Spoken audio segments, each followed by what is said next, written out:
Around Australia on the AusEtherial network and across the world online, this is Supernatural Sexuality with Dr. Seabrooke.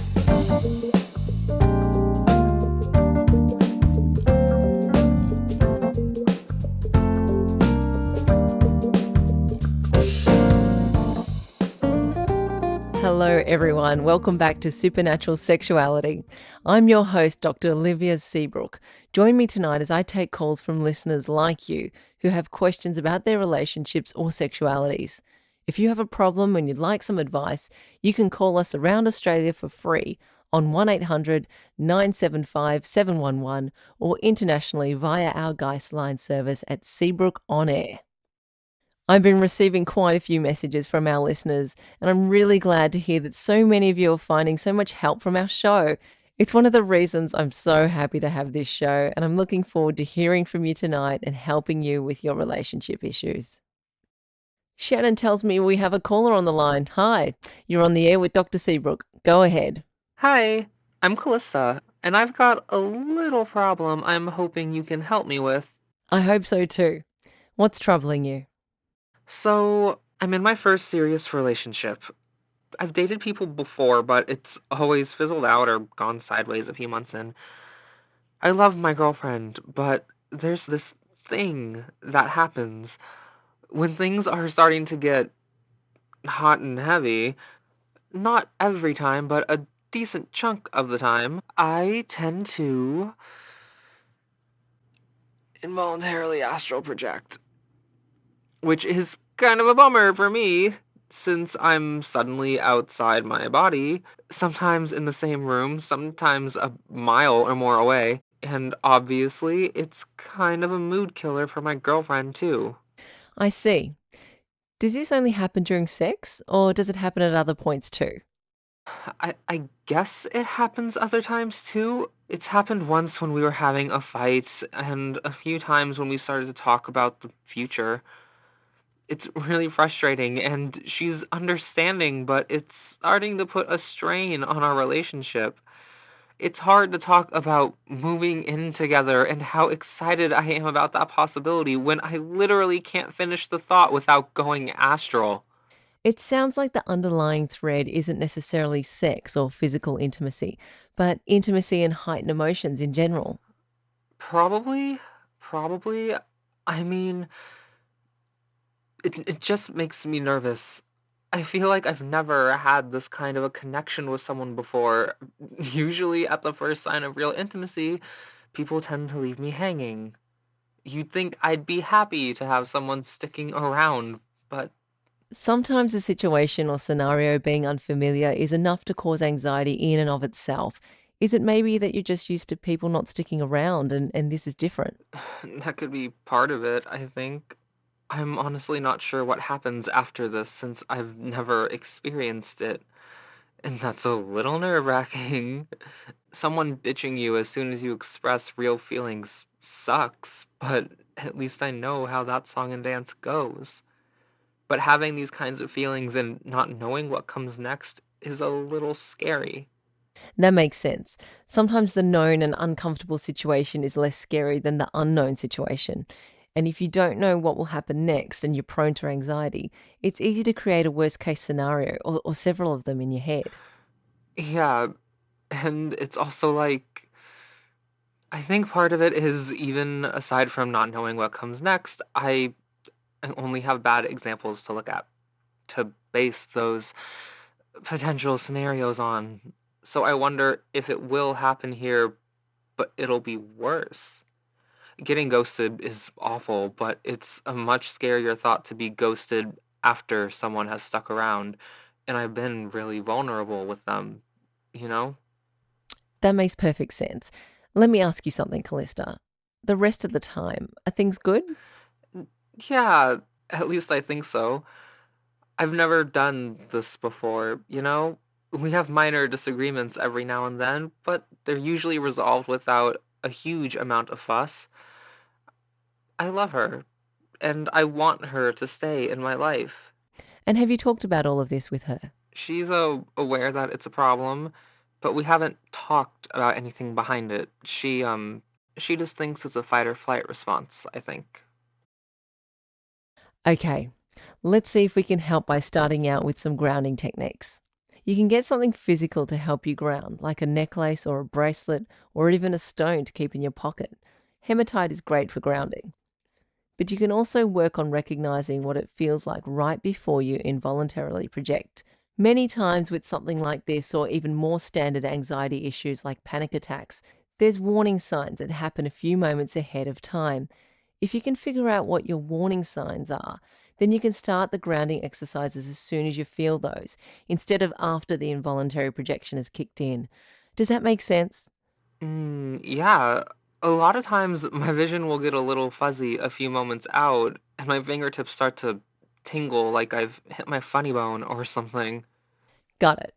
So once you start to feel those sensations, you can touch a physical item that's helping you ground, or even just to start breathing slower and deeper.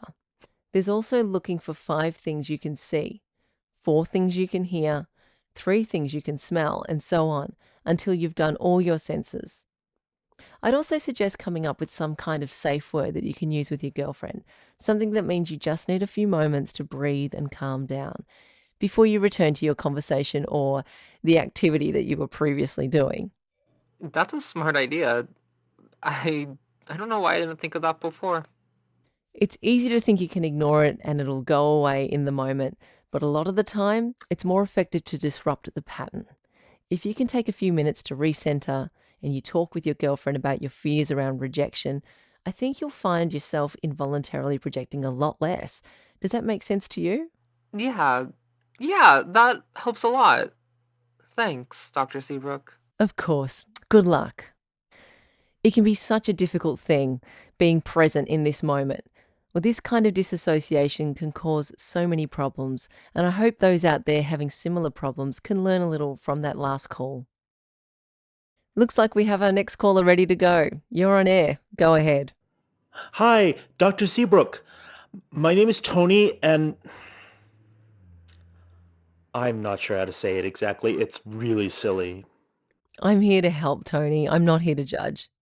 Well, see, the thing is, I'm a, I'm non-binary, and it's a bit ridiculous, but uh, I'm a mothman. I don't like what my species is called. You're having trouble with the man part of Mothman. Yeah, see? It sounds so ridiculous. You've just gotta laugh. It seems like it's affecting you a lot if you're calling in. Look, I've been trying to date a bit, but no one seems to respect that I'm non-binary. It's difficult. Have you spoken to any other Mothman about this? Perhaps there's another Mothman out there who feels the same. I'm worried people will laugh at me. You also seem to be laughing at yourself a lot. Tony, I think you should really listen to these feelings you're having. Right.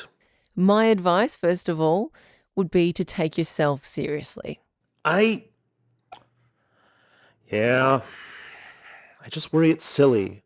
If it's making you this uncomfortable, Tony, it's not silly.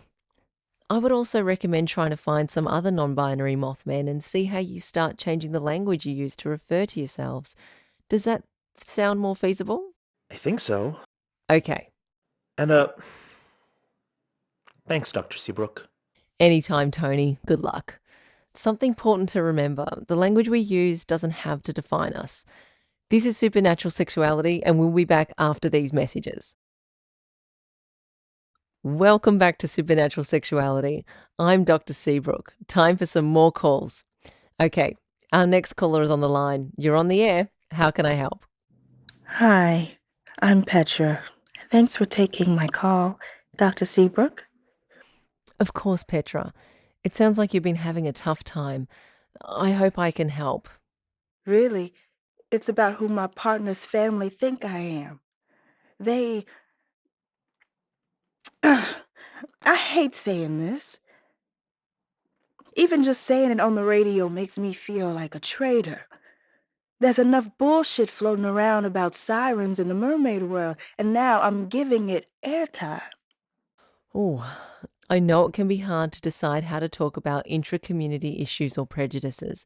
We can definitely keep it general. Just tell me enough so that I can understand what's going on. You know what? Fuck it. I can do this. I'm sick of just...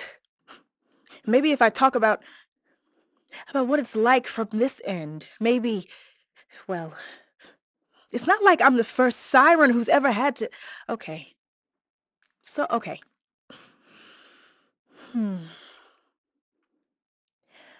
My boyfriend and his family are merfolk. He's fantastic, no problems there. I love him, he loves me. But his family, they don't believe that. They think I lured him with my siren wiles. Like, that's just what we do. Just go around sinking our conniving talons into poor, unsuspecting lovers because it's just impossible that anyone could love us for ourselves. I'm so sorry. Dr. Seabrooke, it just hurts so much. It makes me feel like people are never going to fully trust me. You aren't the first being I've heard this from. It comes up for sirens, but also for incubi, succubi, anyone with hypnotic abilities. And it can be a source of damage, not just to relationships or individuals, but to whole communities. It's so important to understand that in this world, some of us have powers, and some of those powers can, hypothetically, be used coercively. But that's no reason to go around assuming malice or manipulation or coercion.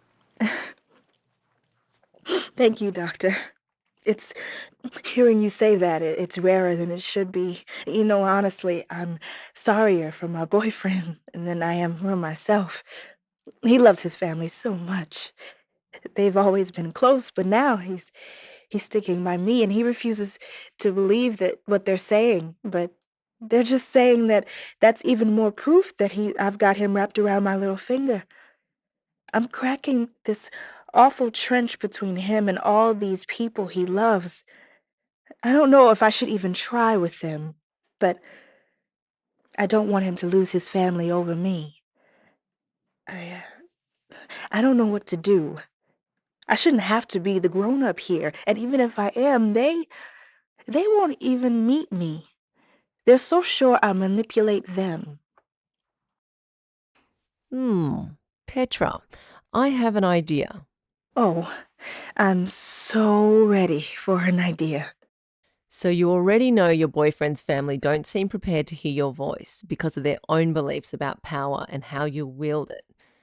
But I'm thinking about a letter. The great thing about letters is that you get to take your time drafting them.